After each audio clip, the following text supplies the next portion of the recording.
Selamat sore, selamat bertemu dalam mata kuliah kali ini, dan topik kali ini adalah mengenai deep learning. Deep learning adalah bagian dari machine learning. Machine learning sendiri adalah bagian dari artificial intelligence. Kita akan melihat perbedaan antara deep learning, machine learning, artificial intelligence. Artificial intelligence adalah salah satu cara untuk meniru ataupun menggunakan mesin yang bisa berpikir atau bisa bertindak seperti orang yang bisa berpikir atau mempunyai intelijensia, sehingga disebut artificial intelligence. Artinya intelligence yang artificial atau kecerdasan yang artifisial. Nah, artificial intelligence itu luas, dan salah satu yang ada di dalamnya adalah machine learning. Machine learning ternyata juga luas, kemudian kita bagi lagi menjadi beberapa, dan salah satunya adalah deep learning. Nah, perbedaan pokok dari deep learning, machine learning adalah jumlah datanya. Jumlah data dalam deep learning itu sangat besar, sehingga kemudian prosesnya menjadi perlu komputasi yang tinggi.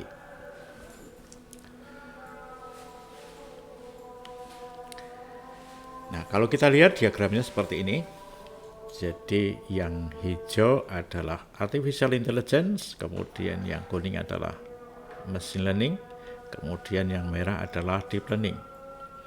Artificial intelligence ada di luar, kemudian machine learning itu ada di dalamnya, dan di dalam lagi ada deep learning. Dari definisi yang tertera di situ, apa itu deep learning? Deep learning itu model komputasional yang merupakan gabungan beberapa atau banyak layers untuk belajar mengenai data yang ada dengan level banyak atau multiple level dari suatu abstraksi. Jadi dengan demikian deep learning itu menggunakan banyak layer untuk belajar bagaimana data itu ada, dan dengan menggunakan banyak level abstraksi. Sehingga di deep learning itu akan ada banyak data yang perlu diproses.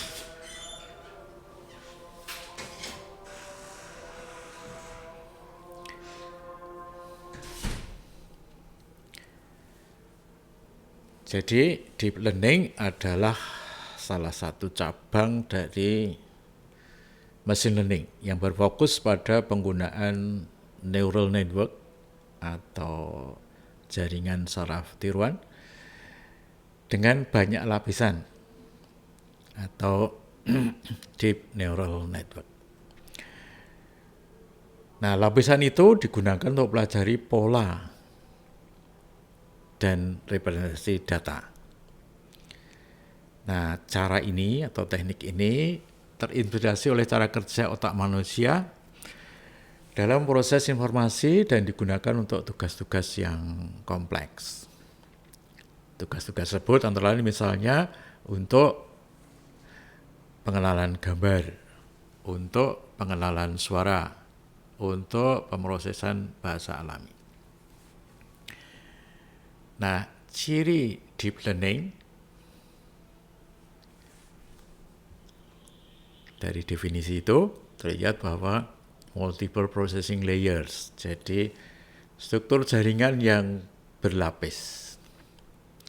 Deep learning menggunakan banyak lapisan, sering disebut sebagai hidden layers. Jadi kalau kita belajar neural network, di sana ada hidden layers. Nah, di sini hidden layernya banyak lapisan. Nah, dengan banyaknya lapisan itu, kemudian deep learning ini bisa menangkap pola yang lebih kompleks dibandingkan dengan machine learning tradisional. Jadi deep learning adalah kelanjutan dari machine learning ya. Kalau kita anggap machine learning adalah tradisional, maka deep learning itu ya lebih modern daripada machine learning. Kemudian ciri yang kedua adalah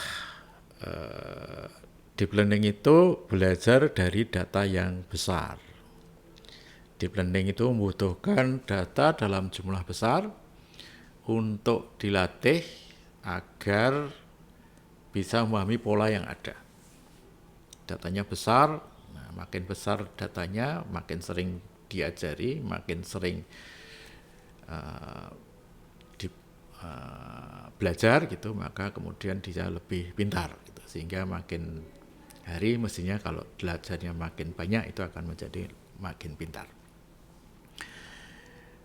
Kemudian kalau di machine learning kita perlu ada feature extraction atau proses ekstraksi fiturnya sendiri dahulu, kemudian dilakukan klasifikasi atau clustering atau yang lain. Nah di deep learning itu pemrosesan fiturnya itu otomatis. Karena datanya besar jadi tidak perlu melakukan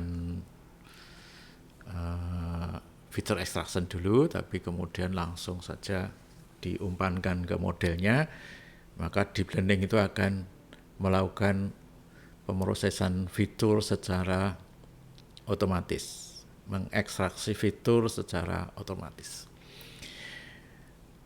Kalau di machine learning yang tradisional itu memerlukan kita perlu desain ekstraksi fitur secara manual. Ya. Nah, deep learning itu secara otomatis akan mengekstrak fitur penting dari data mentah yang disediakan. Nah, karena prosesnya besar, maka ciri yang berikutnya adalah menggunakan GPU, ya, karena datanya besar, ya, untuk komputasi cepat. Nah, perlu komputasi yang besar, karena datanya besar, deep learning itu kemudian perlu GPU atau Graphics Processing Unit untuk mempercepat prosesnya. Nah, contoh penerapannya, ya, computer vision misalnya bisa ya, di NLP bisa, audio processing bisa, di game bisa ya. Contoh di computer vision misalnya untuk pengenalan wajah, di computer vision misalnya untuk mendeteksi objek, apakah motor, mobil, kendaraan gitu ya, atau mungkin pohon tertentu, bunga, bisa juga tanaman, hutan ya, atau bentuk-bentuk lain ya. Kalau di ruangan misalnya ini meja, kursi atau yang lain itu objek bisa deteksi. Kemudian NLP misalnya untuk penerjemahan ya. Kemudian untuk percakapan di chat itu ya. Di chat itu kita bisa chat dengan mesin ya, seolah-olah yang menjawab adalah manusia tapi mesin gitu ya. Sehingga chatbot itu sering disebut chatbot itu bisa menerapkan bentuk deep learning ini. Kemudian audio processing misalnya untuk pengenalan suara, speech recognition. Di text synthesis, speech synthesis bisa juga ya, text to speech itu speech synthesis, voice synthesis juga bisa. Kemudian ada proses-proses audio untuk deteksi apakah sedang terjadi huru-hara misalnya, crowd bisa juga, atau terjadi sesuatu yang berbahaya bisa juga, untuk mendeteksi jeritan bisa juga. Nah, itu bisa juga diterapkan di daerah atau di domain audio. Di game ya bisa juga, game itu akan menerapkan AI ya, terutama deep learning ini ya bisa diterapkan di sana. Nah, di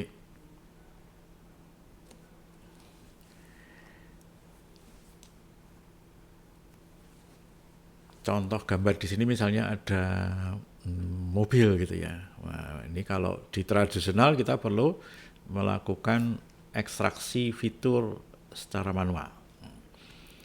Kemudian nanti digunakan untuk klasifikasi dari data yang sudah di train atau dilatih.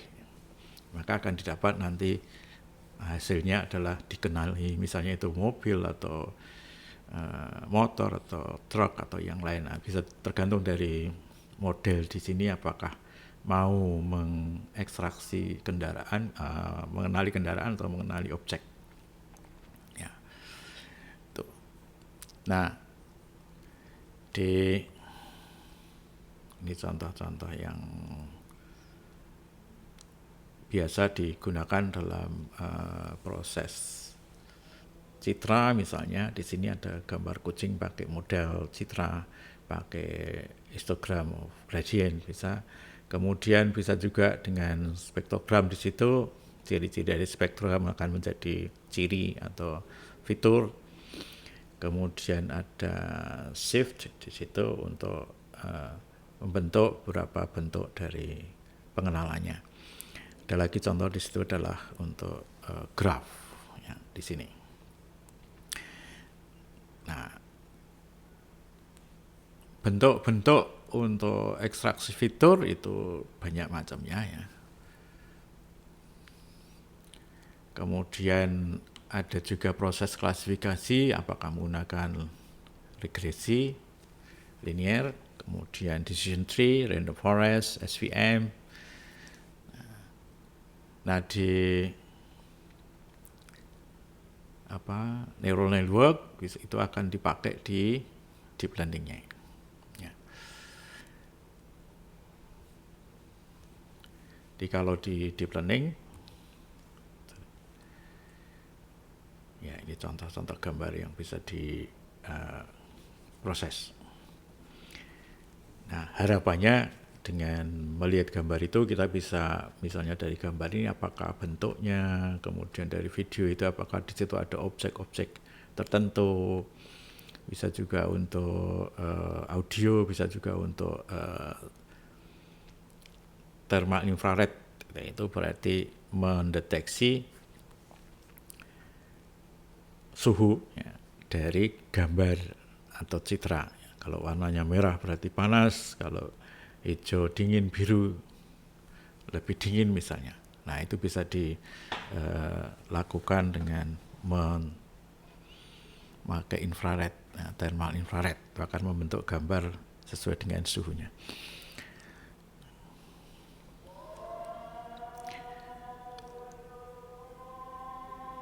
Nah,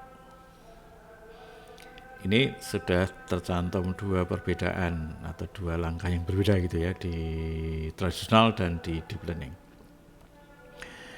Di tradisional itu manual untuk feature extraction, kemudian yang deep learning itu feature extraction-nya adalah dengan trainable feature extraction. Nah, itu dia akan melakukan ekstraksi secara otomatis.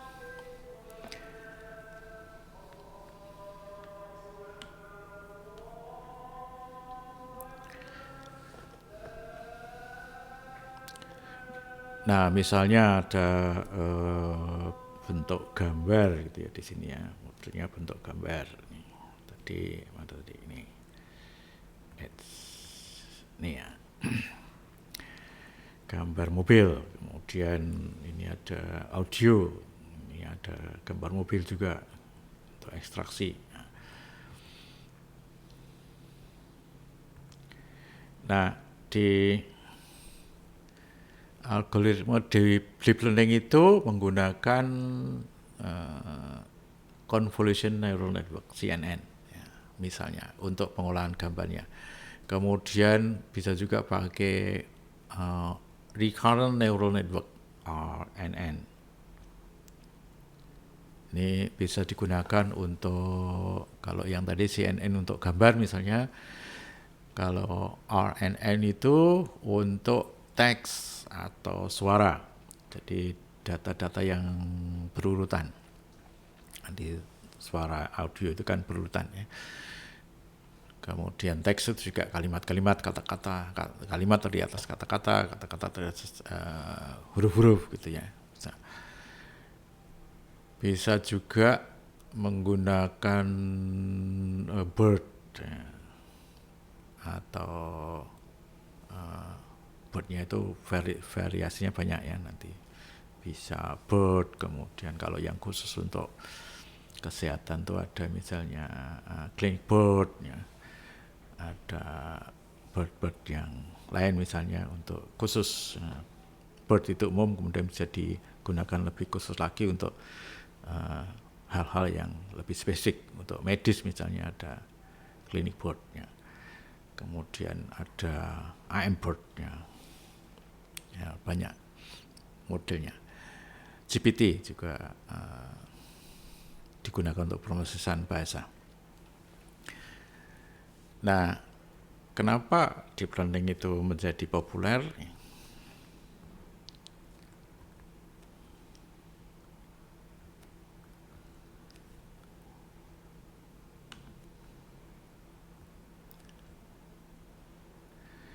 Deep learning menjadi sangat populer karena mampu menghasilkan hasil yang baik. Nah, untuk tugas-tugas yang kompleks. Nah, cuma dia perlu sumber daya yang besar. Besar, datanya besar, sumber daya komputasinya besar ya, untuk melakukan pelatihan. Nah, sehingga kalau kita kembali lagi ke perbedaan tadi, perbedaan deep learning, machine learning, artificial intelligence, kemudian gabungannya tadi ya. Jadi deep learning itu bagian dari machine learning, kemudian machine learning bagian dari artificial intelligence. Nah, machine learning itu definisinya adalah teknik kecerdasan buatan. Pada saat itu komputer belajar dari data menggunakan algoritma tertentu. Algoritmanya tertentu tapi tidak diprogram. Jadi tidak diprogram secara eksplisit, tapi algoritmanya sudah ditentukan. Nah, deep learning itu subset dari machine learning, menggunakan jaringan saraf tiruan dengan banyak lapisan-lapisan tadi ya, untuk menganalisis dan memahami data dengan lebih kompleks. Jadi untuk yang lebih kompleks itu pakai deep learning, datanya besar, datanya banyak. Sehingga kalau dilihat kebutuhan datanya, machine learning itu bisa untuk data kecil hingga menengah, dan datanya terstruktur.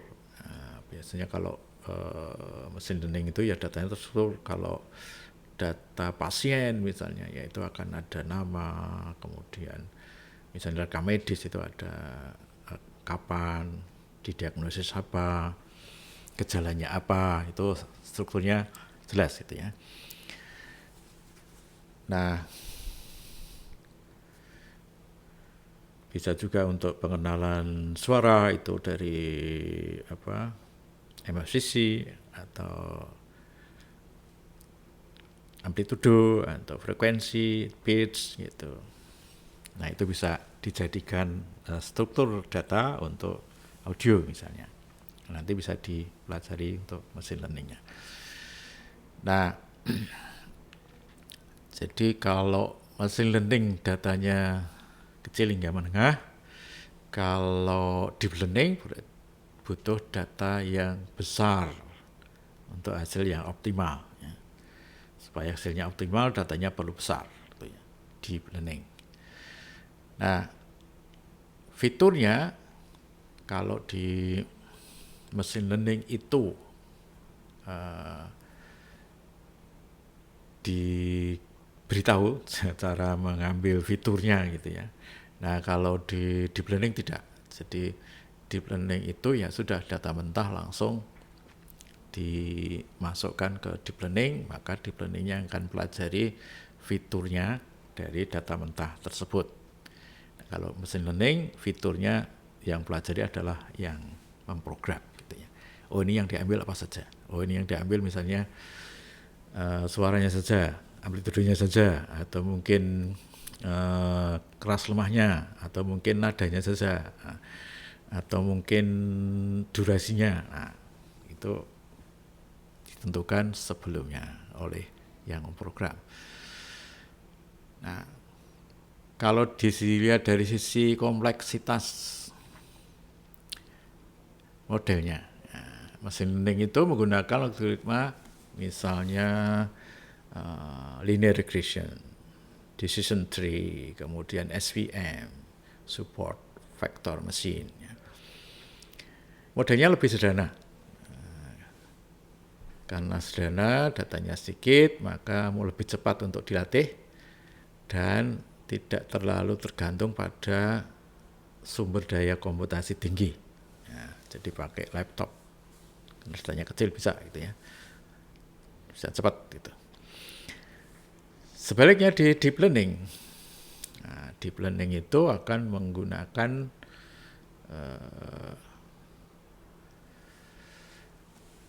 deep neural networks, jaringan saraf tiruan yang deep gitu ya, yang lapisannya banyak, lapisan di hidden layernya banyak gitu ya. Karena lapisannya juga bertugas untuk melakukan ekstraksi fitur. Sehingga modelnya kalau dibandingkan dengan machine learning itu lebih kompleks. Datanya besar, modelnya kompleks, berarti konsekuensinya adalah membutuhkan waktu pelatihan yang lebih lama. Sehingga sangat tergantung pada GPU untuk komputasi supaya cepat gitu ya. Nah, oke, itu di sisi kompleksitas. Di perbedaan yang berikutnya adalah ekstraksi fiturnya ya. Jadi sudah saya kemukakan tadi. Ekstraksi fiturnya itu di machine learning membutuhkan rekayasa fitur manual. Jadi manual, dilakukan manual. Orang atau pemrogram itu harus memilih fitur mana yang relevan dengan data. Nah, deep learning itu akan secara otomatis mengekstrak fitur dari data mentah. Contohnya adalah dari gambar langsung mengenali pola seperti tepi, tekstur, dan lain-lain. Ya. Kemudian untuk aplikasinya, aplikasi deep learning, machine learning dulu ya. Aplikasi machine learning itu sederhana. Misalnya tugas untuk prediksi penjualan, untuk klasifikasi data tabular, data dalam bentuk tabel gitu ya, untuk analisis risiko kredit misalnya, dan lain-lainnya. Nah, untuk deep learning tugas yang lebih kompleks seperti pengenalan wajah, deteksi objek dalam gambar, penerjemahan bahasa. Ya, sekarang penerjemahan bahasa sudah sangat bagus ya, sudah tidak seperti di awal-awal dulu ya, sudah lebih baik gitu ya, walaupun ya belum 100% dan mungkin stylenya si style mesin gitu ya, tapi sudah bisa ditangkap dengan baik. Kemudian analisis suara bisa juga. Kemudian ada sistem rekomendasi bisa juga pakai deep learning ini. Sumber daya komputasi memerlukan sumber daya komputasi yang sedikit untuk machine learning, sedangkan untuk yang deep learning itu membutuhkan yang besar. Jadi misalnya, ini contoh kasusnya adalah, mana ini ada enggak ini?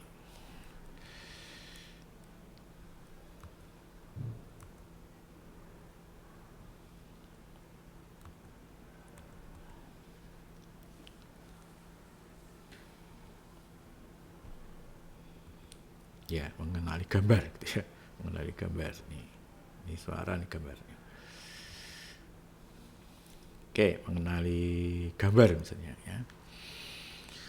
Mengenali gambar, kalau machine learning berarti harus menentukan ciri-ciri gambarnya itu. Nah, geometrisnya, kemudian bentuk apa sih yang ada di sana, kemudian warnanya gitu ya. Harus ditentukan dulu, oh bentuknya itu bisa bulat, bisa garis, bisa persegi panjang, bisa elips misalnya dalam objek tersebut misalnya.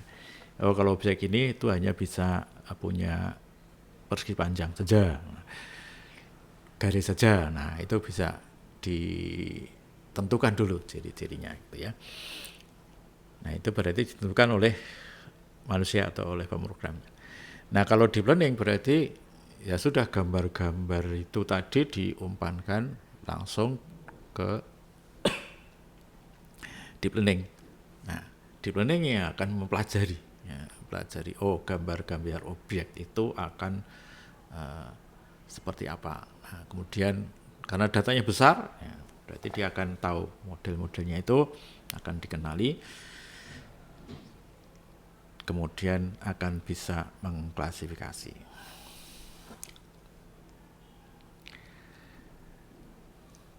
Nah, jadi deep learning itu bentuk evolusi dari machine learning dan lebih canggih, tapi lebih besar data yang dibutuhkan, gitu ya, lebih kompleks, ya. Sehingga prosesnya bisa lebih lama daripada machine learning. Nah, oke, itu pengenalan machine learningnya ya, deep learningnya dibandingkan machine learning. Oke, ini contoh yang lain misalnya ya. Ini bentuk pengenalan di deep learningnya. Ini gambar objek tadi di low level. Ini low level itu dia mengaburkan atau membuat bentuk-bentuk dari gambarnya itu menjadi seperti ini. Mid level, nah, lebih menonjolkan cirinya. High level, nah, ini sudah lebih menonjol lagi ya. Yang tadinya tidak berbentuk sekarang menjadi ada bentuk-bentuk yang lebih menonjol, gitu ya. Sudah bisa dikenali. Jadi ada low level feature, mid level feature, high level feature, kemudian masuk ke trainable classifier itu ya.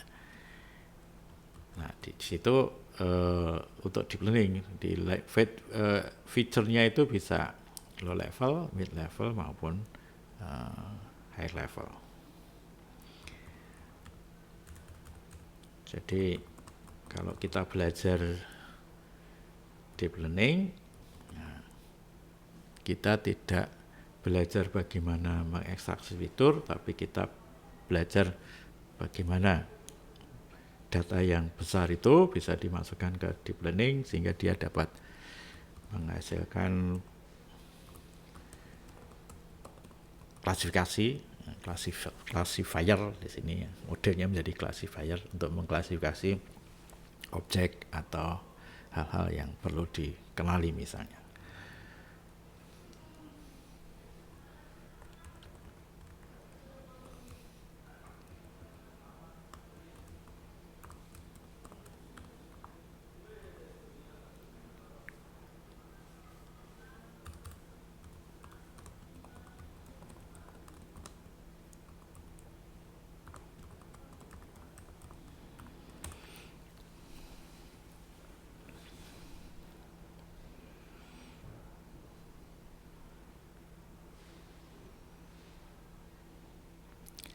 Jadi misalnya untuk di sini ada low level itu mendeteksi tepi gambarnya, sudutnya, teksturnya, kemudian gradient warnanya bisa ya.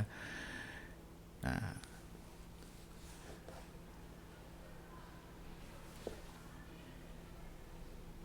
jadi kurang bisa menggambarkan, misalnya untuk objek gambar itu ya, belum bisa menggambarkan objek tertentu, hanya pola dasar umum. Nah, untuk membangun data yang lebih level fitur yang lebih kompleks, maka ya diperlukan ini di low level, kemudian nanti masuk ke mid level, kemudian masuk ke high level. Nah, kenapa ditempuh dengan low level? Ini mudah dipahami oleh manusia, ya. Mudah dipahami manusia, hanya ya kalau Anda diminta ini garisnya apa, garisnya mana, nah, kelihatan langsung gitu ya. Kemudian ini misalnya apa tadi, sudut, nah, sudutnya, oh itu ada sudut segitiga, sudut 90 derajat, sudut tumpul, sudut lansip dan sebagainya. Teksturnya, teksturnya kelihatan, ya sudah bisa dibedakan. Gradiennya, oh ini warna merah biru, merah ke arah biru, nah itu terlihat. Jadi kita bisa low levelnya bisa mengambil itu. Nah kemudian kalau level yang lebih tinggi lagi,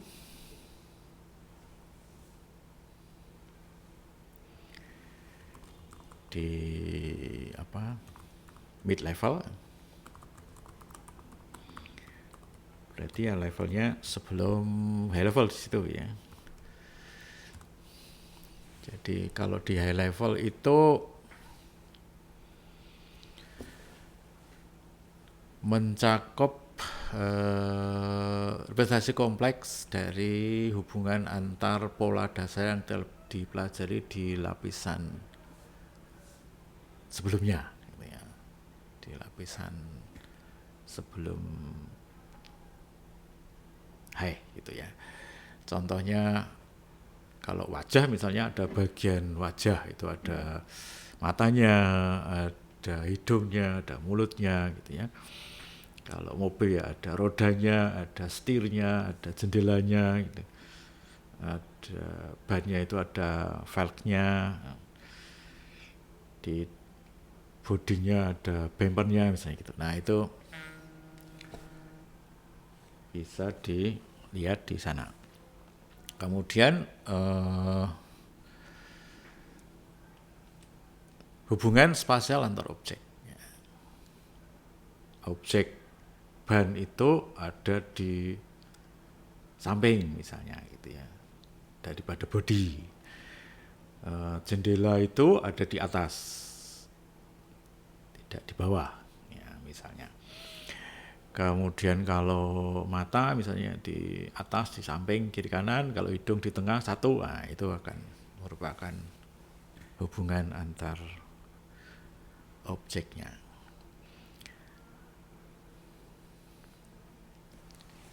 Karakteristiknya menjadi sangat spesifik ya, sangat spesifik, sangat terkait dengan tugas tertentu, misalnya klasifikasi mata, klasifikasi hidung, klasifikasi wajah.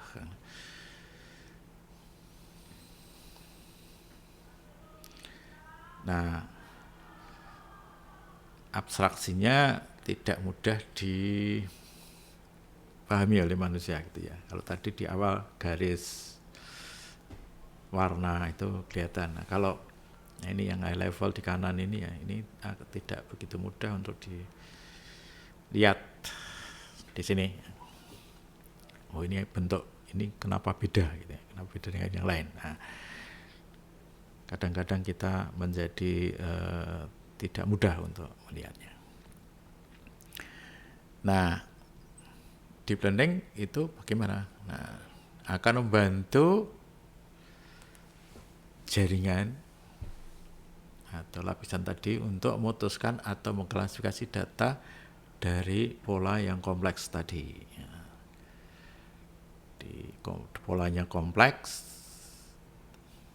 hubungan antar objek, bentuk, dan lain-lain, nah itu kemudian bisa disimpulkan.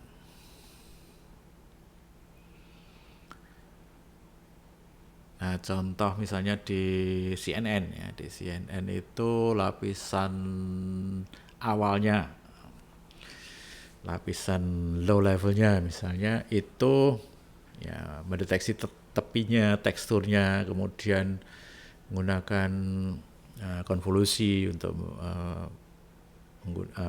dalam kernelnya untuk mendeteksi tadi tepi. Di pengolahan citra itu ada deteksi tepi dengan mudah gitu ya. Ada algoritma, ada rumusnya gitu ya. Sudah terbukti gitu ya. Nah, kemudian di lapisan mid level, di lapisan tengah itu dari low level yang fiturnya banyak tadi yang macam-macam, salah satunya misalnya tadi tepi, kemudian tekstur. Nah, itu kemudian digabung untuk menentukan pola yang lebih kompleks. Jadi kalau ada garis tadi, garisnya itu membentuk lingkaran atau membentuk persegi panjang atau membentuk segi 5, segi 10 atau segi 8. Nah, itu berarti dari hasil low level tadi yang garis bisa menjadi bentuk geometris gitu ya. Itu di mid levelnya. Di high level itu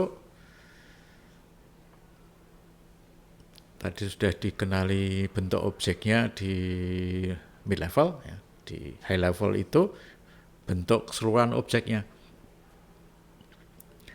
Berarti sudah mempertimbangkan hubungan antar objek.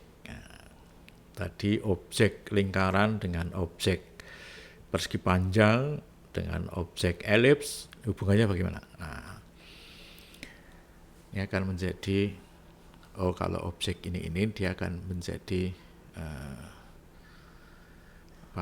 bentuk tertentu, kelasnya tertentu. Nah, itu adalah hasil dari high level.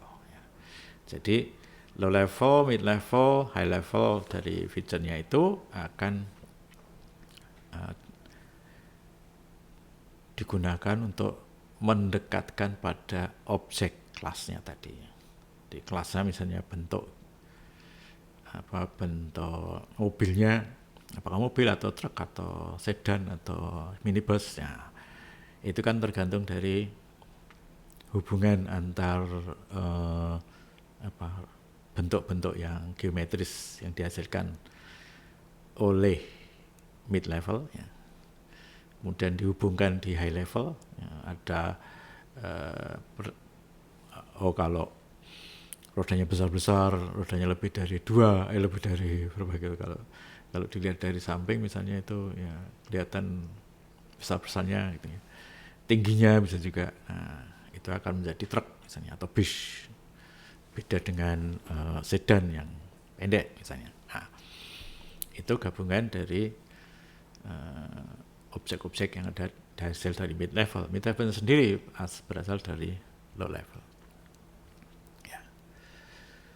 Contoh lain misalnya untuk kucing gitu ya. Kucing itu mengenali gambar kucing. Di low level itu ya mendeteksi tepi garis. Kemudian tekstur bulunya, kemudian garis-garis belang-belangnya itu misalnya. Nah, di high level bentuk tepi garis itu akan membentuk ini bentuk telinga misalnya, kan garis-garis itu ya, mata, bentuk hidung, mulutnya gitu ya misalnya. Nah, itu akan di high level, di mid levelnya ya. Kemudian di high levelnya dia akan ini gabungan, kalau ada matanya di sini, hidungnya di sini, posisinya relatif gitu ya, maka dia akan didapat bentuk wajah kucing. Kemudian kalau kakinya muncul itu akan menjadi bentuk tubuh kucing. Nah, itu proses di deep learning-nya. Jadi eh,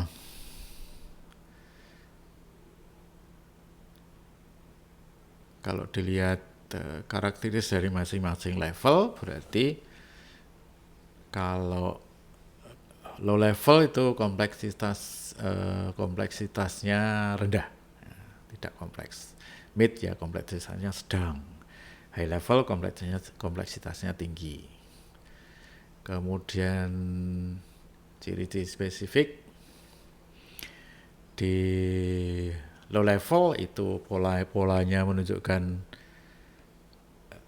objek, bukan objeknya, bentuk geometris yang simple ya, garis misalnya, bentuk sisi tadi, tekstur, nah itu.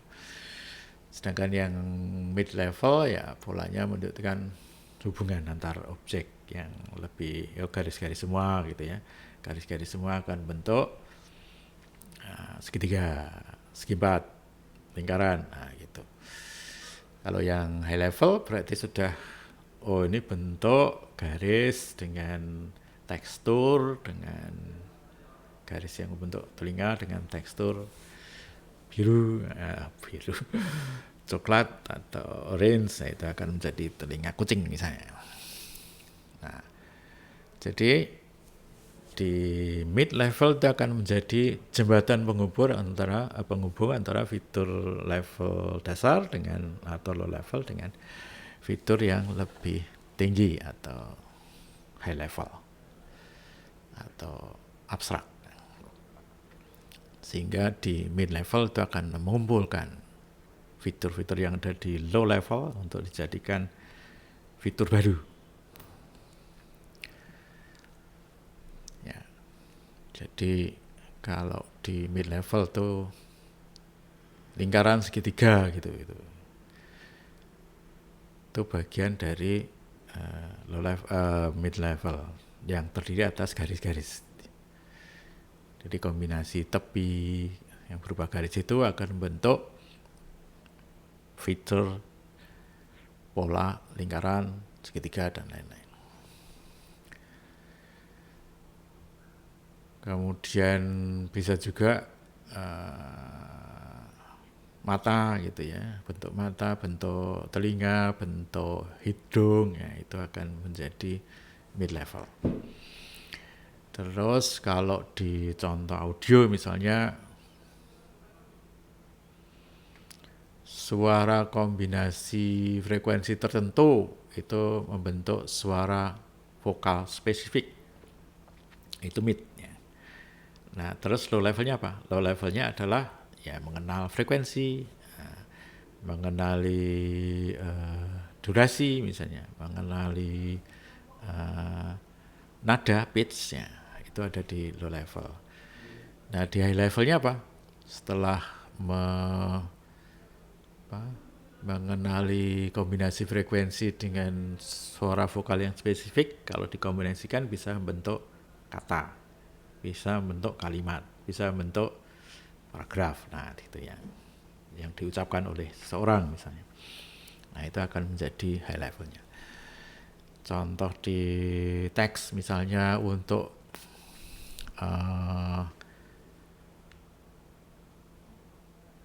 pengenalan hurufnya itu akan menjadi low level, pengenalan katanya itu akan menjadi mid level, kemudian pengenalan kalimat itu akan menjadi high levelnya.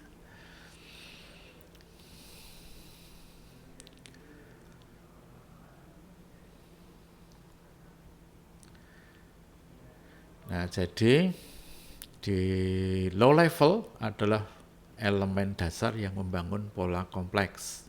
Sementara high level adalah hasil abstraksi yang digunakan untuk memahami data pada tingkat yang lebih tinggi. Nah, kombinasinya akan memungkinkan deep learning untuk melakukan tugas-tugas yang kompleks. Jadi pengenalan gambar, pengenalan objek, pengenalan suara itu menjadi tugas yang kompleks. Bisa dibangun dari low level, mid level, dan high level.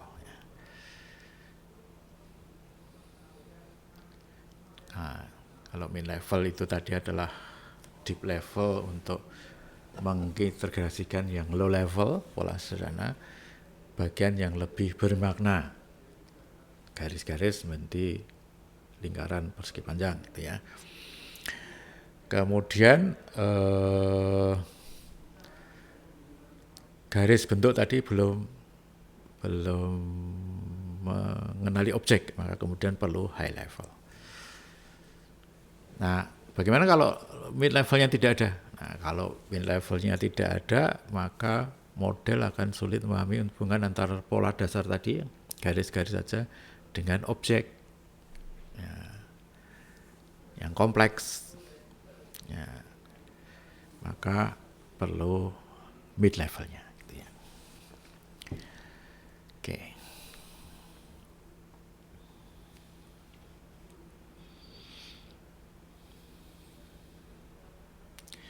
Nah ini akurasinya, ini gambarannya. Sorry, mana tadi? Nih ya. Nih.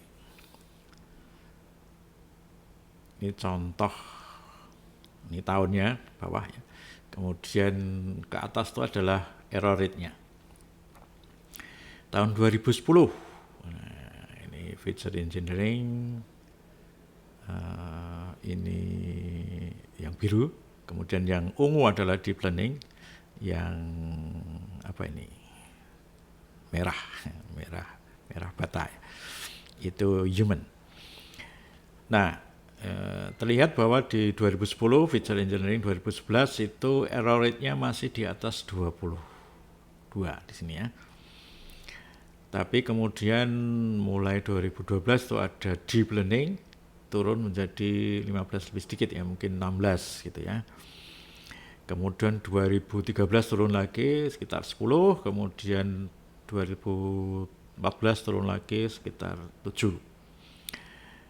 2015, nah ini sudah mungkin berapa itu? 6 gitu ya.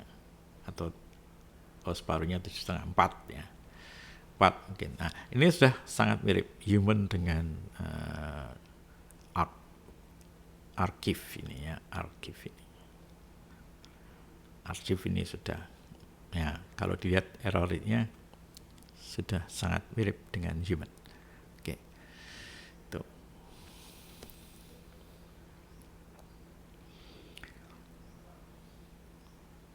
Nah, ini ada contoh kasusnya adalah WaveNet, Big Data Represented Learning with Deep Nets. Nah, ini ada Deep Nets.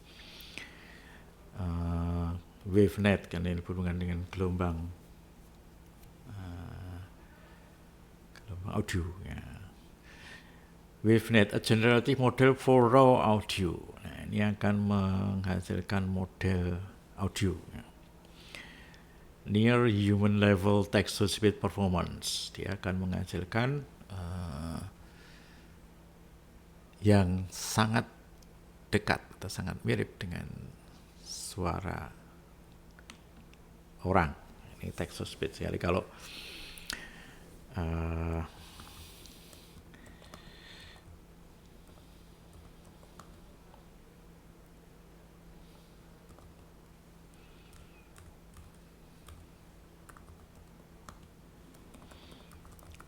text to speech di apa itu Google gitu ya, Anda sudah bisa membuat atau sekarang banyak dipakai juga untuk membaca teks gitu ya, tanpa perlu berbicara tapi nulis teks, nah, kemudian akan muncul suaranya.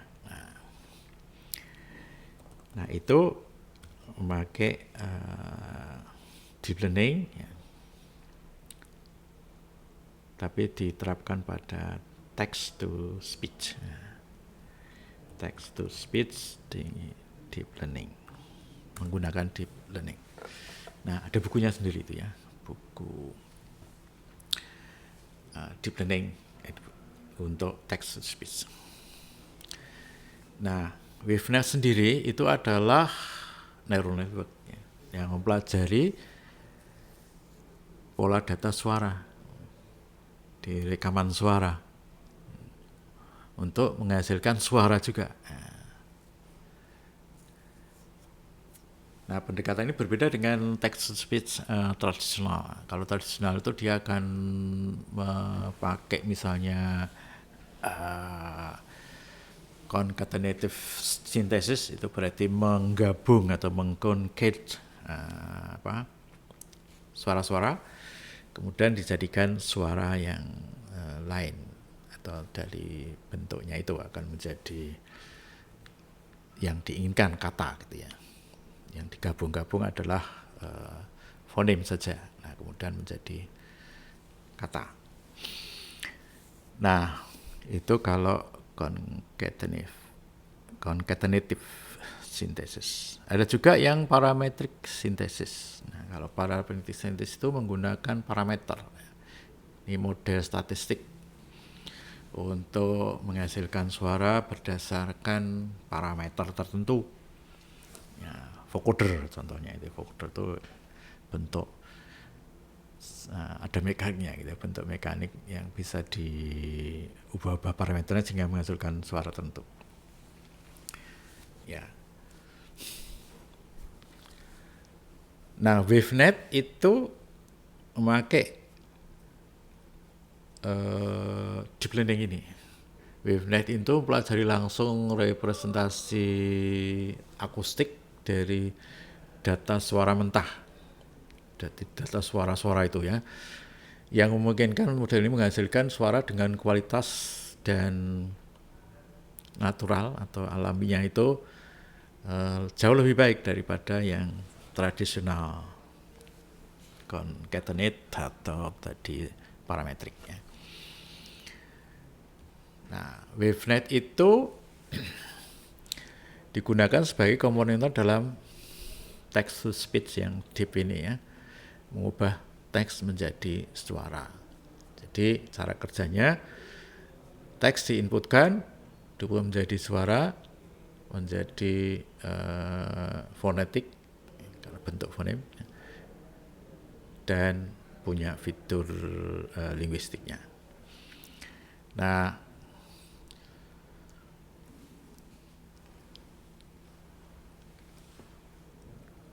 pada saat sudah didapat teksnya itu, kemudian WaveNet akan menghasilkan suara secara langsung dalam bentuk gelombang audio atau bentuk audionya gitu ya, berdasarkan informasi linguistik dan prosodi. Prosodi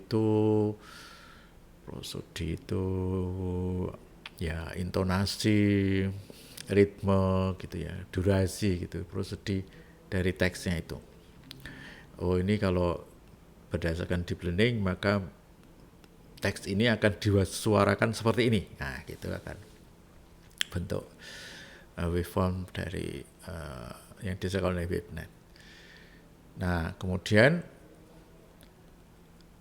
model itu berarti dia akan memprediksi nilai amplitudo dari setiap sampel audio satu persatu, kemudian akan menghasilkan suara yang kontinu, yang saudara dengar lewat Google itu bisa ya.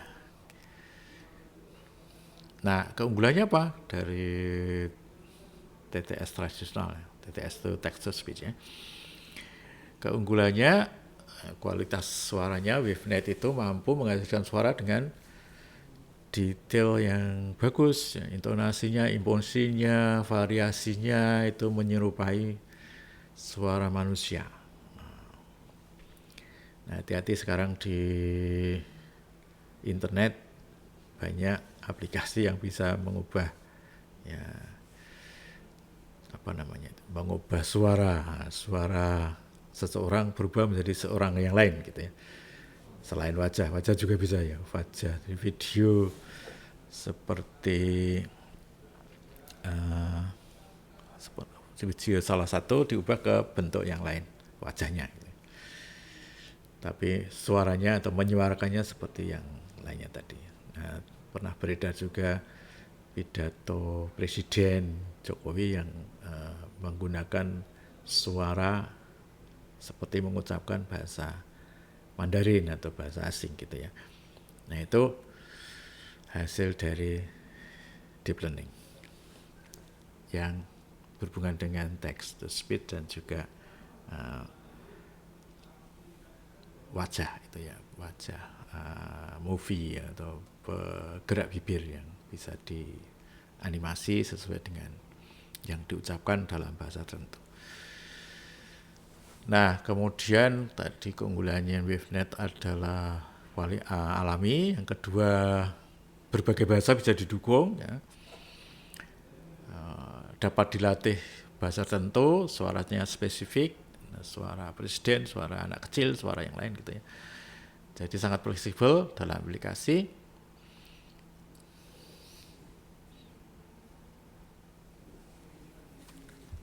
Nah, kalau yang tradisional itu menghasilkan suara dari representasi spektralnya, jadi mengubah-ubah bentuk spektralnya langsung. Nah, kalau WaveNet itu menghasilkan suara dalam bentuk dari audio yang mentah yang diambil yang sudah ada itu, karena deep learning sekali lagi datanya besar sehingga dia punya data yang sangat besar, variasinya macam-macam ya, sehingga bisa diambil dari situ untuk menyuarakan tertentu. Sudah ada ya. Ekspresif. WaveNet itu ekspresif, mampu menangkap ritme, nada, nuansa suara yang sulit ditiru oleh model tradisional. Ya. Sehingga hati-hati jangan sampai terkecoh dengan kecanggihan dari deep learning itu untuk membuat text to speech. Oke. Nah, tapi ya punya kekurangan ya. Kekurangan dari WaveNet karena dia pakai deep learning, maka komputasinya berat. Proses datanya banyak, besar, perlu perangkat keras GPU untuk menghasilkan suara yang real time. Kemudian latensi itu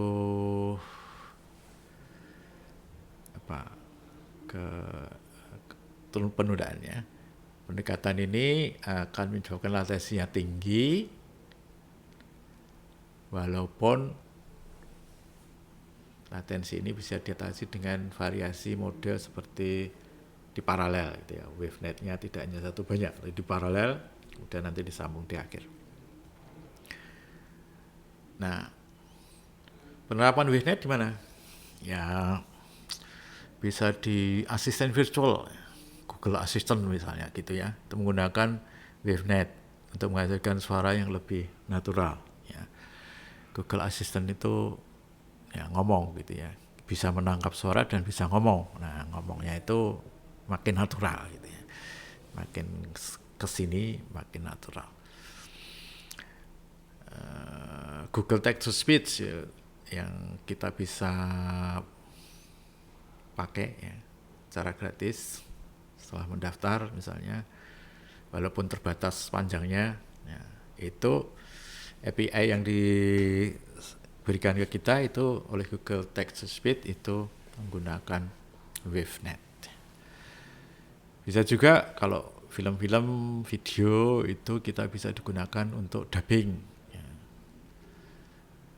Membantu dalam menghasilkan dubbing yang bagus, dubbingnya otomatis. Kalau Anda punya video di YouTube belum ada captionnya, bisa caption otomatis ya. Nah, kemudian bisa juga suaranya. Nah, itu bisa diganti, diterjemahkan menjadi suara yang hasil terjemahan yang teks tadi menjadi suara gitu ya. Tapi ini belum muncul fitur itu, tapi bisa sebetulnya ya dipakai itu karena teksnya sudah ada, TTS-nya sudah ada, ya tinggal dimasukkan. Jadi WaveNet ini adalah model inovatif yang membawa loncatan besar dalam teknologi text to speech menggunakan deep learning. Hasil dari WaveNet itu karena dari suara orang betulan gitu yang tapi banyak dikumpulkan gitu. Hasilnya terdengar lebih manusiawi, lebih alami, lebih ekspresif. Dan ini adalah salah satu solusi text to speech yang terdepan di saat ini untuk teknologi suara.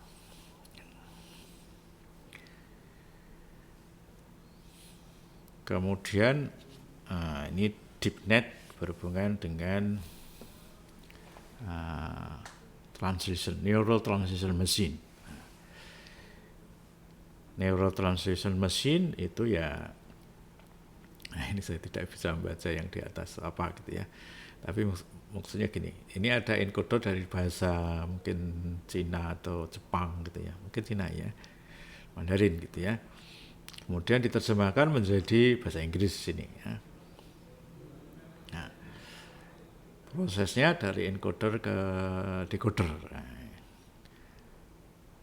ini bisa pakai DeepNet itu.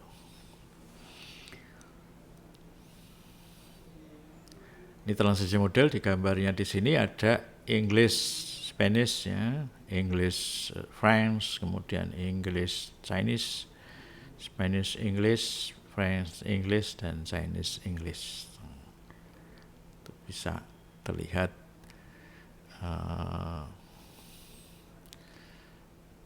perbandingannya. Yang human itu yang orange, hijau itu yang neural, kemudian yang PBMT itu phrase based itu yang biru ya. Di hijau lebih unggul daripada yang biru, tapi masih kurang dari yang kuning ya, sedikit ya. Ini yang French English itu sangat ketat di sini, kecil ya, antara human dengan GNMT.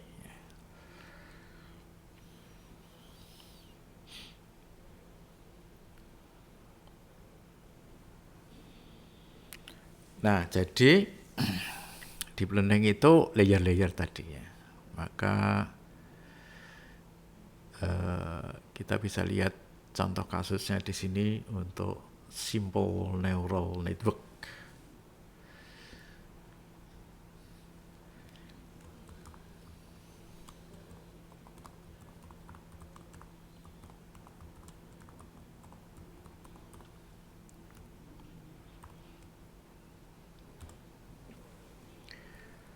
Misalnya kasusnya ini, use recent 3 days average temperature to predict tomorrow's average temperature. Ya. 3 hari terakhir suhu rata-rata untuk memprediksi suhu besok. Suhu udara ini ya, suhu udara besok. Nah, ini kalau bentuk simple neural network, jadi ada layer-layer di situ ya.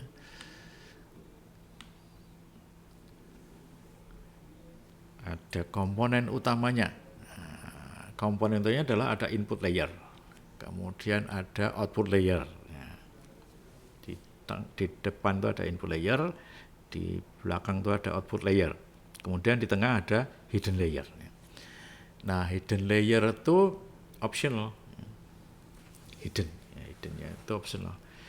Kalau bisa input layer langsung output layer ya selesai itu. Tapi kalau belum, maka perlu ada hidden layernya. Nah, input layer itu lapisan yang pertama, yang paling luar di depan gitu ya.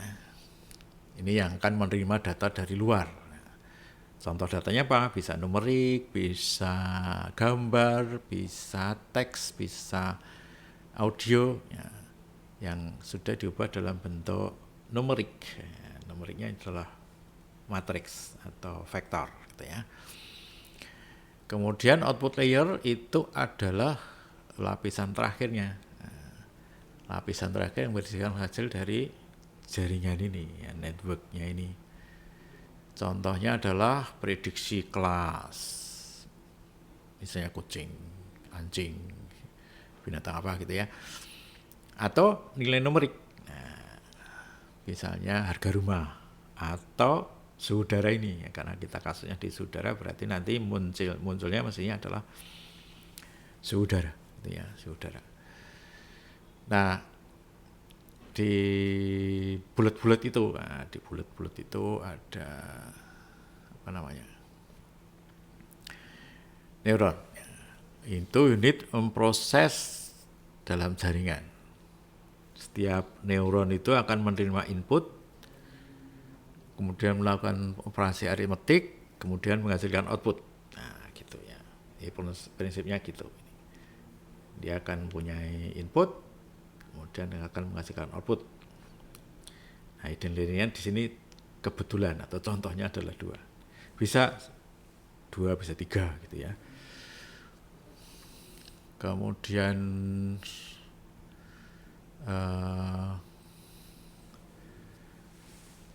setiap garis ini menunjukkan arah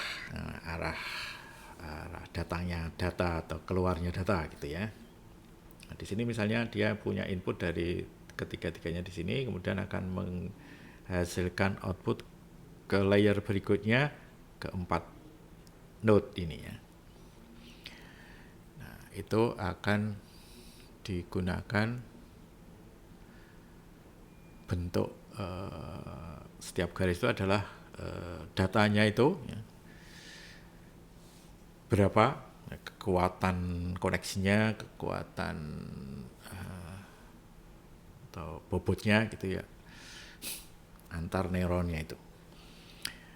Kemudian ada biasnya. Nah, biasnya itu adalah untuk menggeser ya sedikit bentuk neuronnya tadi. Nah, fungsi matematika untuk menentukan apakah neuron aktif atau tidak itu disebut activation function atau fungsi aktivasi. Fungsi aktivasi itu bisa berupa sigmoid ya,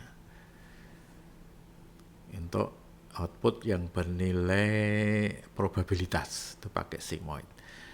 Kemudian ada yang berbentuk rectified linear unit atau disingkat ReLU ya, ReLU ReLU ya. Itu rectified linear unit untuk memecahkan masalah non linear. Kalau masalahnya bukan linear. Kemudian untuk yang berikutnya adalah tangan Hilbert-Bölges itu untuk output yang rentangnya -1,1 ya. Nih, nah cara kerjanya gimana? Penerimaan input, data masuk di input, kemudian diterima oleh neuron di lapisan input. Nah, di lapisan itu ada neuronnya akan menerima data, kemudian dilakukan perhitungan di output neuronnya itu. Setiap neuron akan melakukan operasi tertentu, misalnya adalah bobot dikalikan input ditambah biasnya. Nah, di Z sama dengan W kali X ditambah B gitu ya. W itu bobotnya, X itu inputnya, kemudian B gitu ya. Nah, kemudian aktivasi, nah output dari Z itu akan dilewatkan ke fungsi aktivasi.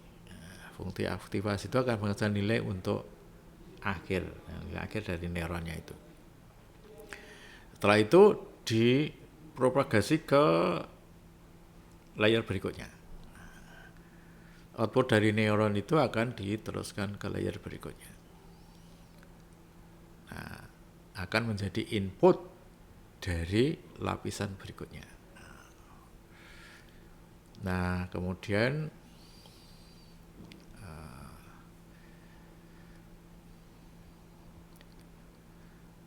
prediksi outputnya itu setelah semua lapisan diproses, maka lapisan outputnya itu akan memberikan hasil akhir dari. Jadi kalau kita lihat bentuknya gini, input nanti akan menjadi hasil setelah aktivasi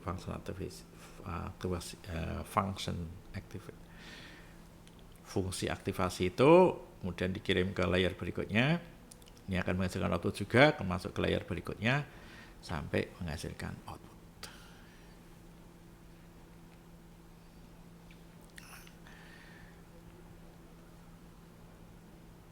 Nah, pembelajarannya itu bisa berupa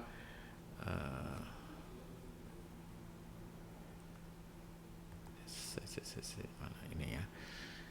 Pembelajarannya itu bisa berupa back propagation misalnya, untuk meminimalkan kesalahannya, errornya. Jadi bobot dan bias tadi bisa diatur supaya errornya menjadi minimal.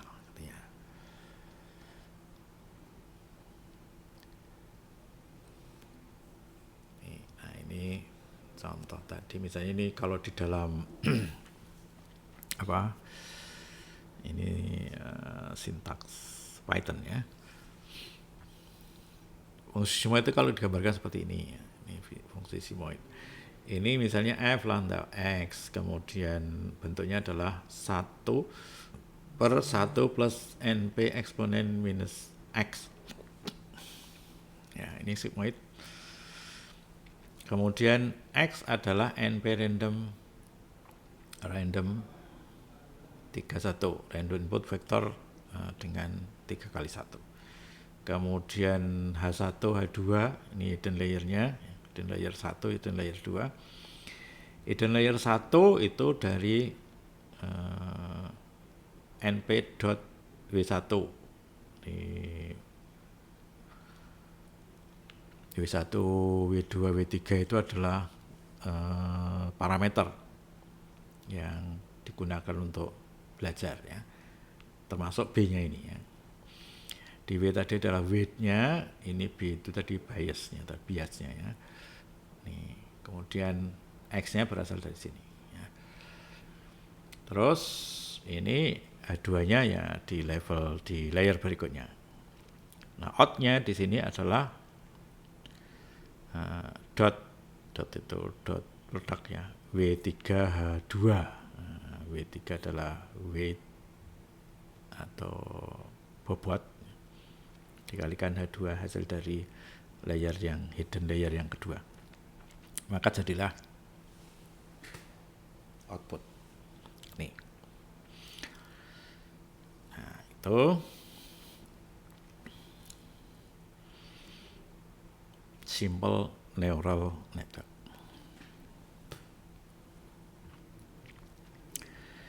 Nah kemudian ini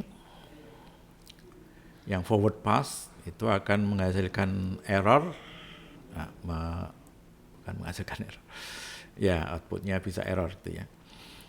Ini X1, X2, X3 misalnya ini nilainya ya, kemudian dia akan didapatkan Y di sini. Nah dia akan forward pass masuk ke sana, sehingga Y aksen adalah seperti tadi proses dari hidden layer 1, ini hidden layer 2, kemudian output. Nah, kalau dikumpulkan fungsinya akan menjadi seperti ini.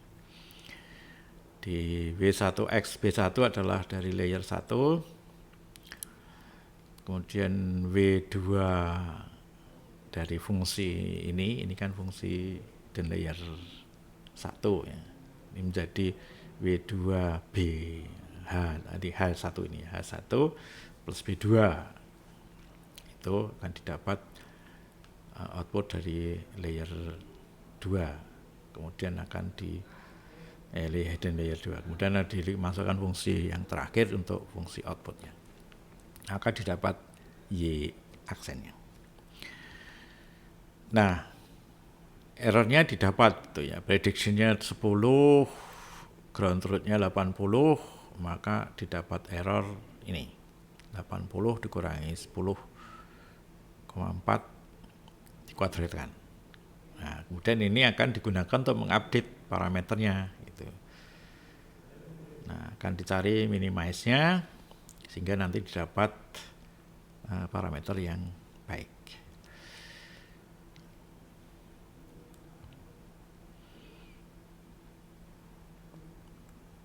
Nah, parameter update-nya bisa menggunakan minimize tadi, bisa juga menggunakan contoh untuk non-convex optimization di sini, pakai gradient descent. Ya. Sehingga nanti terdapat bentuk backwards pass-nya. Nah, sehingga di sini modelnya ini, loss function-nya ini, kuadrat tadi yang dari belakang ya. Kemudian optimization-nya ya didapat dari sini. Maka didapat parameter yang optimal. Oke.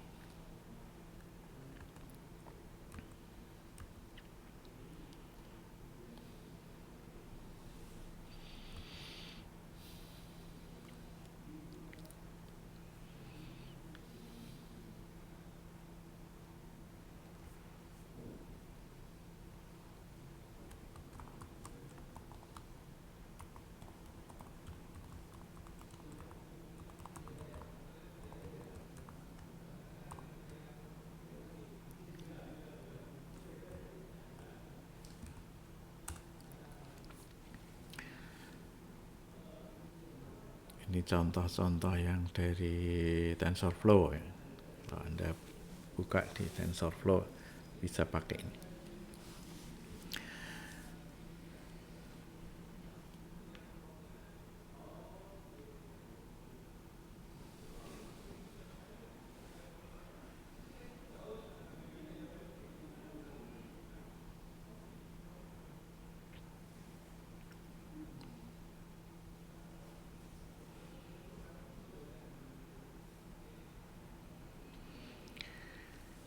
Nah, ini di multilayer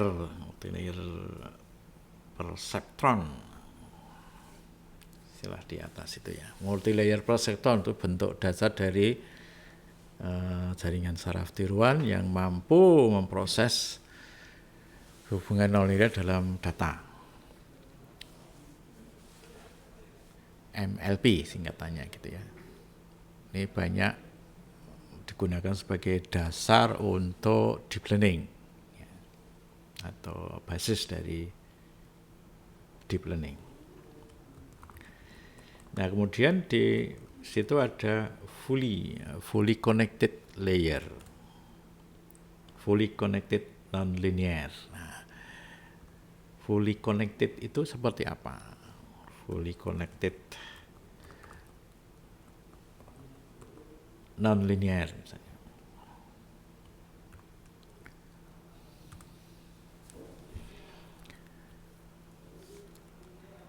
Fully connected ya, fully itu penuh ya, connected ya terkoneksi semua, connected terhubung, koneksi penuh. Nah, fully connected itu adalah ya dari bentuknya itu setiap neuron pada setiap lapisan terhubung ke semua neuron di lapisan berikutnya. Nah, itu fully connected cirinya gitu ya. Semua neuron di suatu lapisan terhubung ke semua neuron di lapisan berikutnya. Nah,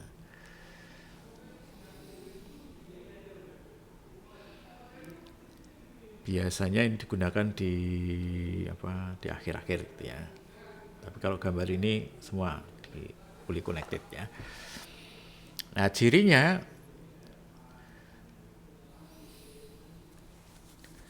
ya semua terhubung tadi dengan bobot tertentu. Transformasi linearnya tadi sudah seperti yang contoh, W sama dengan Z sama dengan Wx plus B, bobot kali inputnya ditambah dengan biasnya. Nah, fleksibilitas outputnya itu bisa menghasilkan berbagai jenis output dari kelas regresi linear numerik ya, bisa juga dalam distribusi atau probabilitas. Fungsi aktivasinya tadi akan merupakan bentuk dari hubungan neuronnya tadi ya, hubungan antar neuron tadi. Jadi transformasi linear itu outputnya melewati fungsi aktivasi, misalnya ReLU, ya, rectified linear tadi. Kemudian softmax atau sigmoid. Nah, kalau kegunaannya ini fully connected layer digunakan setelah fitur diproses oleh lapisan lain seperti CNN, ya, convolutional layer dalam CNN itu kemudian lapisan FC-nya akan mengintegrasikan informasi untuk menghasilkan output akhirnya. Di prediksi akhir misalnya digunakan untuk tugas seperti klasifikasi multi-kelas, regresi, kemudian deteksi ya tidak, deteksi biner gitu ya. Bisa juga digunakan untuk menyesuaikan dimensi output. Lapisan full connected itu sering digunakan untuk menyesuaikan jumlah neuron di lapisan yang terakhir agar sesuai dengan jumlah tertentunya, kelasnya. Misalnya jumlah kelas untuk klasifikasi. Satu neuron untuk regresi nilai tunggal. Jadi output layernya kalau ingin hasilnya banyak ya berarti di outputnya bisa banyak. Gitu. Contohnya input itu berupa input ke lapisan full connected itu bisa berupa vektor dengan dimensi 128 misalnya. Kemudian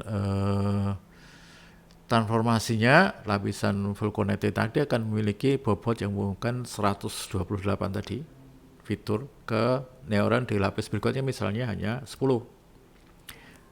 kelas untuk 10 akhir ya output klasifikasi menghasilkan 10 kelas.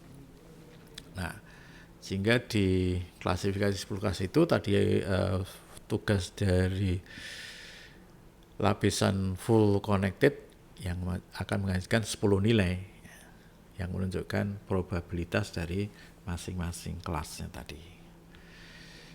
Nah, keunggulannya fleksibel, dapat menangani berbagai jenis tugas, klasifikasi, regresi, dan sebagainya. Koneksi lengkap, memungkinkan jaringan mengamankan semua informasi dan lapisan sebelum masuk ke full connected itu. Implementasinya mudah diterapkan dan banyak dipakai. Kelemahannya apa? Ya, jumlah parameter besar karena full connected ya. Karena setiap neuron terhubung ke semua neuron di lapisan sebelumnya, maka jumlah parameternya itu bobot, kemudian biasnya akan sangat besar, terutama pada data dengan dimensi yang tinggi. Nah, ini kelemahan yang lain adalah rentan overfitting. Banyak parameter model menjadi rentan terhadap overfitting. Nah, overfitting itu biasanya terjadi kalau terutama gitu ya, kalau data latihnya itu terbatas. Nah, maka bisa terjadi overfitting. Kurang efisien untuk data spasial, tidak memperhatikan spasial seperti hubungan antar piksel dalam gambar. Nah, spasial itu gambarnya gambar ruang, hubungan antar piksel itu menjadi ruang. Pengenalan gambar lapisan convolutional lebih efisien daripada full connected tadi. Nah, fully connected layer, contoh penggunaannya di CNN misalnya, setelah lapisan convolutional dan pooling, data diratakan, disamakan ya, menjadi vektor fitur, jadi satu vektor, lalu dilewatkan ke lapisan fully connected untuk klasifikasi. Pada MLP multi-layer processor, setiap lapisan hidden biasanya berupa lapisan full connected ya, di hiddennya itu fully connected yang mengolah dan proses data sebelum menghasilkan output akhirnya. Jadi fully connected itu komponen penting dalam jaringan saraf tiruan yang menyambungkan semua neuron di satu lapisan ke lapisan berikutnya, dan lapisan ini sangat serbaguna gitu ya. Tapi memiliki keterbatasan dalam efisiensi data kompleks. yang menjadikan sering digunakan bersama lapisan lain seperti convolutional layer atau recurrent layer. Ya. Oke, itu fully connected. Ya. Ini.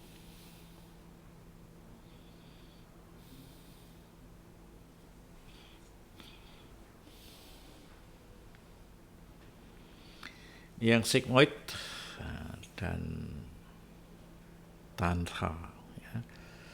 Sigmoid itu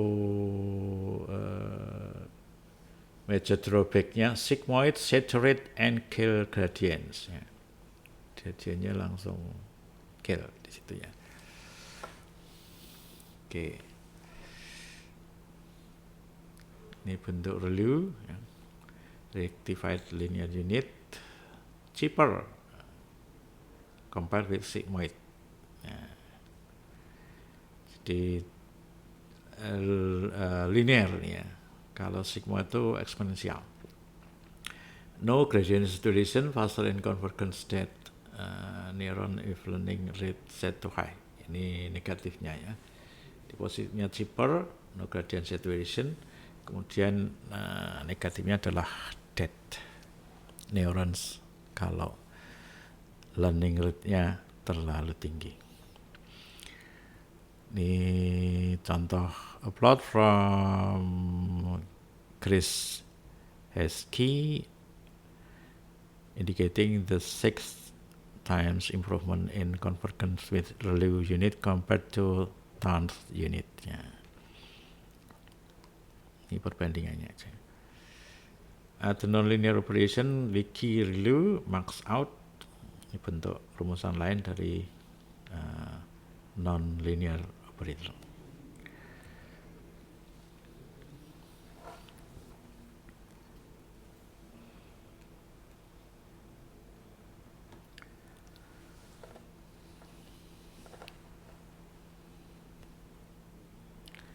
Oke, kemudian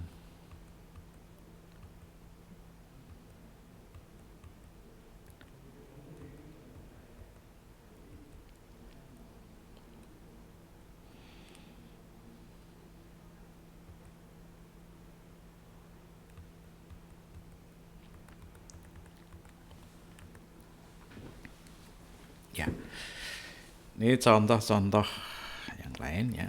Penjelasan yang lain, yang pertama masalah ini CNN, Convolutional Neural Network, kemudian convolutionnya, perhitungannya, terus ini convolution masih pooling layer, kemudian linear, ini contohnya. Oke, kita ambil dari yang sini ya, CNN. CNN, apa itu CNN ya. Ini contoh yang menggunakan CNN pertama kali ya. One of the first successful application of CNN, linear research. Bisa mengenali tulisan tangan gitu ya. Ini pakai linear.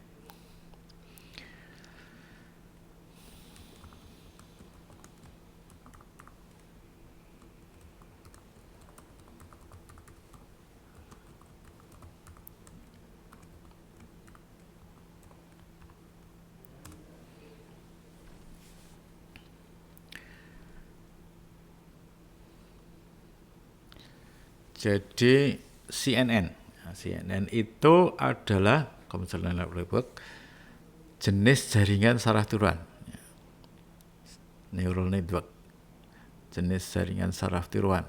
Saraf tiruan secara umum disebut ANN ya, Artificial Neural Network ANN. Nah, CNN itu dirancang khusus untuk memproses data dengan struktur grid. Struktur grid itu struktur matriks, struktur kisi-kisi, seperti gambar gitu ya. Gambar itu kan punya lebar tinggi gitu ya. Nah, itu digunakan CNN. CNN memanfaatkan operasi konvolusi, maka dinamakan convolutional, untuk mengekstrak fitur dari data input. Jadi data inputnya diekstrak menggunakan CNN, menggunakan konvolusi. Nah, ekstrak itu akan menghasilkan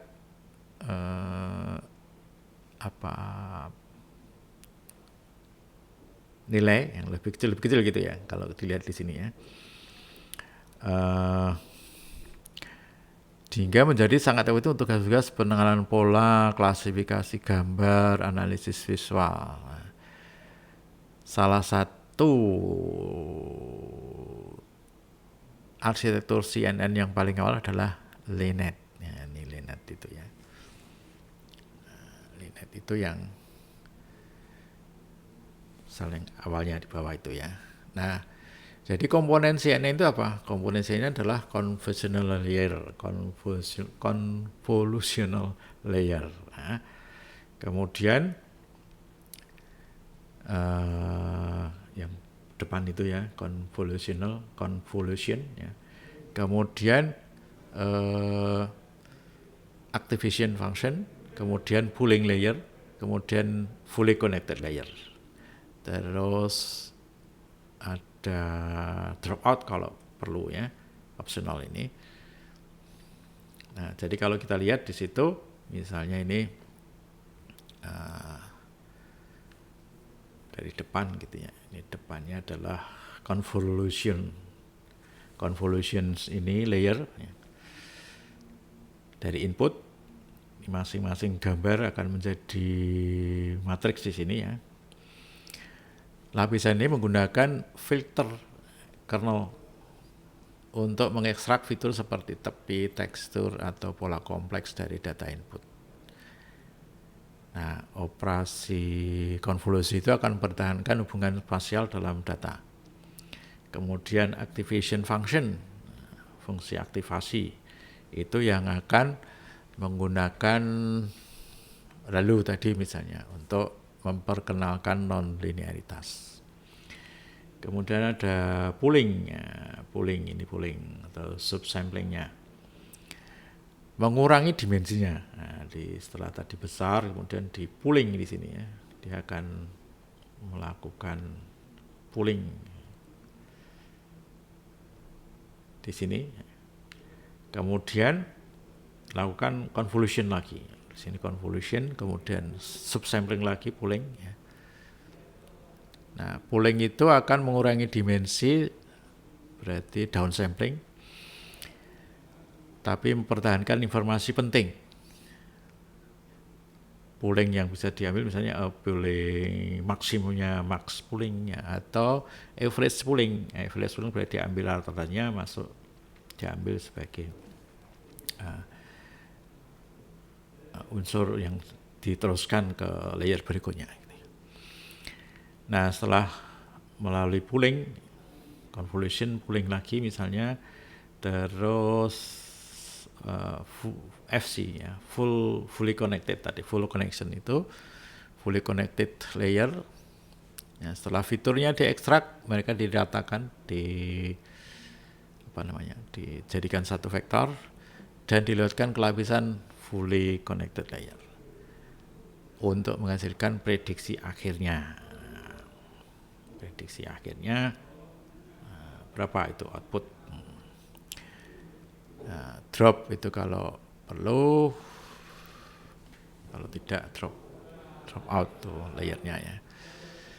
Untuk mencegah overfitting bisa dilakukan penghapusan beberapa koneksi secara acak selama pelatihan.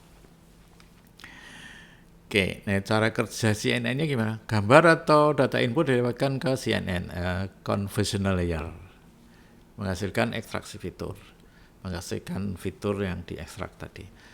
Pooling dilakukan untuk mereduksi dimensi data, kemudian convolutional layer dan pooling lagi dapat ditumpuk, diulang-ulang, mengekstrak fitur yang kompleks. Setelah itu dijadikan vektor fitur dan dilewatkan ke full fully connected layer dan menghasilkan output untuk klasifikasi. Nah, kalau LINET-nya sendiri itu adalah arsitektur CNN tahun 89 yang dikenalkan oleh Jan LeCun itu untuk pengenalan karakter tulisan tangan seperti angka, kemudian huruf. Ini kalau contoh di sini angka ya. Angka untuk cek bank misalnya. Nah, arsitektur ini memanfaatkan CNN dan membuka jalan bagi perkembangan jaringan saraf untuk analisis gambar. Ini tahun 89 ya, sudah cukup lama. Struktur paling terkenal dari LINET adalah LINET 5. Ini LINET 5. LINET 5 itu gambar dimensinya adalah 32 kali 32 pixel kali 32 pixel ya. Bentuknya grayscale ya. Kemudian convolutional layernya 2 lapisan konvolusi diikuti oleh lapisan pooling ya. Konvolusinya 2, kemudian pooling. Lapisan pertama itu ekstraksi fitur dasar tepi sudut ya. Lapisan kedua itu ekstraksi fitur lebih kompleks. Kemudian fully connected layernya ada 3 lapisan fully connected. Setelah data di flatten ya, dijadikan satu vektor. Lapisan ini kemudian digunakan untuk menghasilkan output klasifikasi. Nah, outputnya sendiri adalah klasifikasi tulisan tangan angka dari 0 sampai 9, berarti ada 10 kelas. Itu LINET.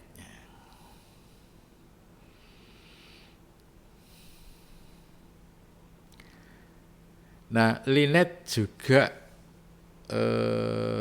menginspirasi pengembangan arsitektur CNN yang lebih kompleks seperti AlexNet 2012 untuk klasifikasi gambar ImageNet. Ya, kalau tadi angka saja, sekarang klasifikasi gambar.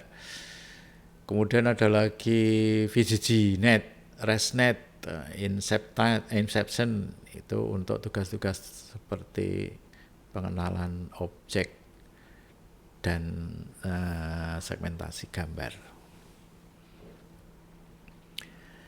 Nah, meskipun tadi LINET sederhana dibandingkan CNN modern, prinsip dasar seperti convolution layer dan pooling tetap relevan dan menjadi fondasi di convolution layer dan pooling. Nah, itu menjadi fondasi untuk CNN ini. Kelebihannya apa? Nah, kelebihan LINET itu sederhana, mudah diimplementasikan, efisien mengatur pengenalan karakter, kemudian menjadi pintu masuk untuk CNN modern. Kekurangan LINET tidak cocok untuk data besar. Tadi kelasnya 10 ya, 10 kelas. 0 sampai 9 tadi ya. Kurang fleksibel. Tidak mendukung modular.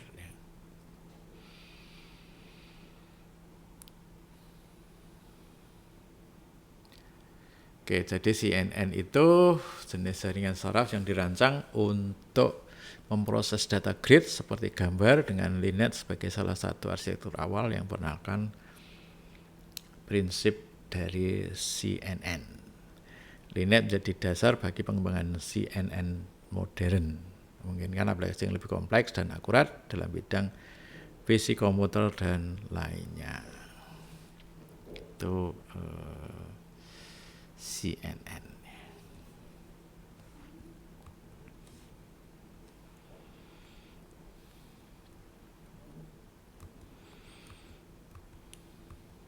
Ini LINET-nya. Oke.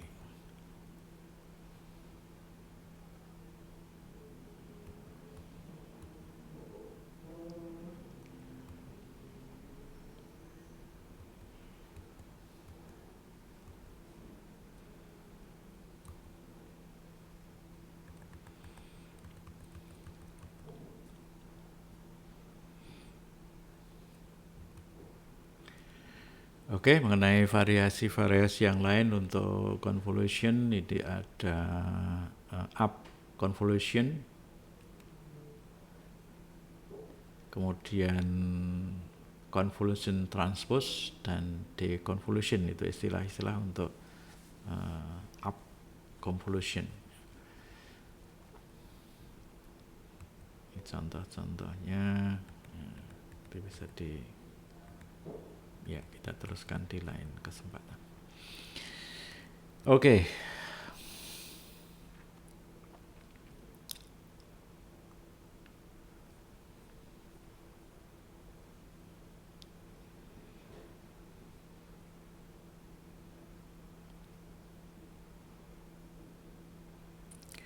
Ya,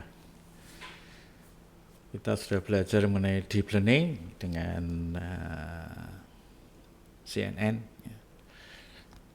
Kita bisa lanjutkan lagi pada kesempatan berikutnya. Nah, kalau diperlukan nanti saya share ini untuk slide-nya ya. Kalau Anda bisa cari sendiri ya tidak masalah. Ini saya ambil dari internet. Ya. Jadi dengan deep learning itu data yang ditangani besar, kemudian perlu komputasi yang besar resource-nya, sehingga butuh GPU. Tapi dia atau deep learning bisa lebih akurat daripada machine learning dan lebih mudah bagi sisi manusianya karena tidak perlu melakukan ekstraksi fitur. Untuk ekstraksi fitur memberi tahu fitur apa yang diambil. Nah, deep learning akan secara otomatis membuat ekstraksi fitur sendiri. Nah, deep learning itu sekali lagi adalah bagian dari machine learning. Dan machine learning adalah bagian dari artificial intelligence. Yang membedakan deep learning dengan machine learning, deep learning lebih khusus untuk data yang besar-besar atau data yang banyak, sehingga perlu komputasi yang besar tadi. Tapi deep learning adalah machine learning. Ya. Baik, demikian kuliah pada hari ini. Terima kasih atas perhatiannya. Sampai ketemu lagi di lain kesempatan. Terima kasih.